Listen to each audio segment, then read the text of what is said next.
Welcome back, everyone, to the tasting room. I don't know why I always motion like You this. always like to do this. I want to believe this is the I've gotten to the point now where I can do the title sequence will come up as my hand goes across. It looks like you're just underlining our titties. Yeah.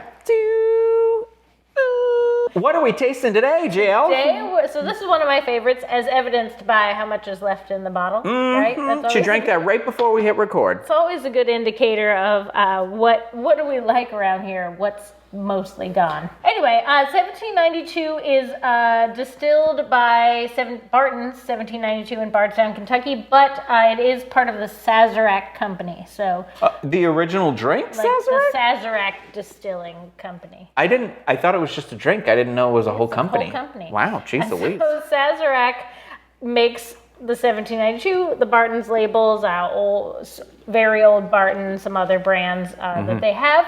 And this is sort of my go-to. If you see someone in the aisle at a liquor store and they're browsing through the bourbons and they're going like, oh, I don't know what to try because they look overwhelmed and they say, oh, it's my nephew's coming into town and he loves bourbon.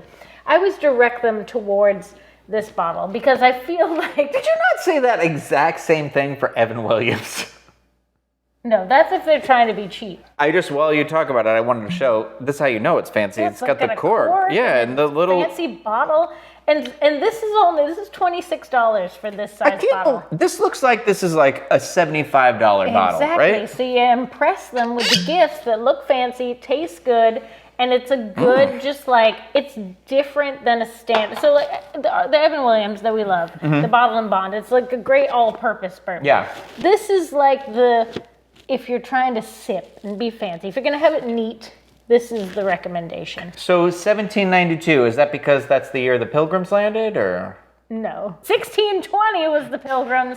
1792 was the year that Kentucky joined the Union. So let's take a sip, shall we? I've never had this before, but like you said, she drank that. The thing that I get is like a lot of those candy flavors, the bubble gum that we talk about.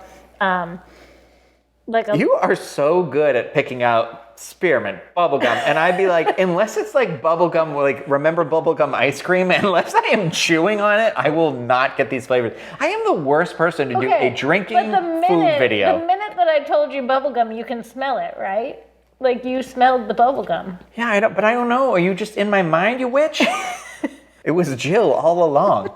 The thing that I like about 1792 is it's funky. It's not like I get the bubblegum now. Yeah. It's not like a straightforward bourbon flavor. Yeah. And I don't think it's for everyone, but it's definitely a unique...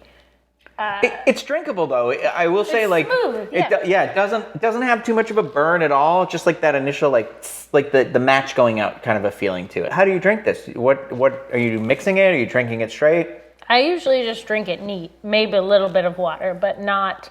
I typically would not use 1792 in a mixed drink. Maybe we'll find one though that we can make with this, because you're right, this is a unique flavor. I'm always very fascinated when we find a bourbon that has a distinct, unique flavor to it, because in my mind, for me at least, the way you always taste you're like, grams, caramel, vanilla. Yeah. You taste the same thing every time. Right. So when I don't, that's when I'm like, oh, I'm going to remember it, and not to say that makes it any worse or better, but like, I feel like I sometimes have a very dull palate. So that's why I need people like you to help me on these journeys. Say bubblegum. If someone's trying to gift and they don't know what to get, like if you go with any of the other things, it's too diverse, questionable. This is like a good, you can always guarantee that it's going to be something neat, it's going to be impressive looking, it's going to be smooth tasting, and it's a best buy at $26. And honestly, because of what you just said, because it has that unique kind of standout flavor, is like, even if you're,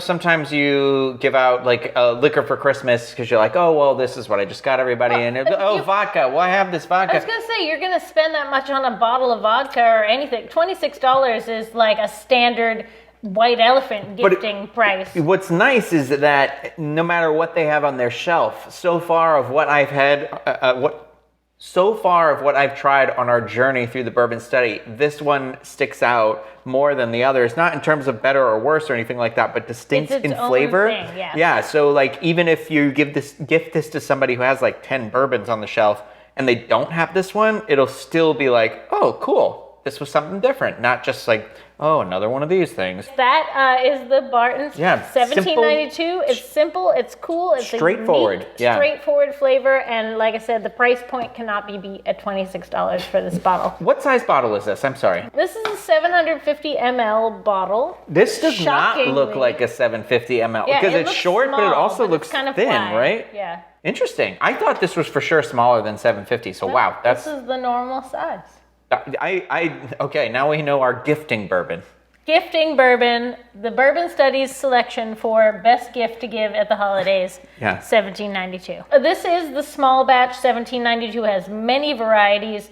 They all have different colors on this little neck portion. So the small batch, which is their standard variety, is the red. They also have a full proof, which is pretty much the same, but just much stronger, which has a black label. They've got a yellow label that's wheated. They've got all kinds of varieties. So if you're into things that are a little more unique and different from the standard vanilla caramel flavor palette, definitely check out some of these 1792 expressions. Yeah, and again, if you've had bourbons that kind of have that unique standout flavor that we want to try them. Yeah, we want to hear about it. Jill, this one is one of my favorites, as you can see by how much is left in the bottle. So tell me about your weird, unique bourbon finds. Jill will hunt them down if they are available in the state. And if not, she'll go to the black market on the internet. Order them from some other state. And have them shipped to the Walgreens, because that's where you can pick it up with a signature and not have to worry about being home. Oh, wow. Okay. Well, there you go. We've learned about the Postal Service and we've learned about the Bourbon Service. So if you liked this video, give us a thumbs up, subscribe to the channel. Again, leave us those comments below. And of course, we want to hear from you. Send us an email, thebourbonstudy@gmail.com. Get in touch with us on Twitter, The Bourbon Study. But that's going to do it for us. We're going to finish our little sample here and we'll see you next time with another episode. So thanks for joining us here in the tasting room. Cheers. Discovering voices, building worlds.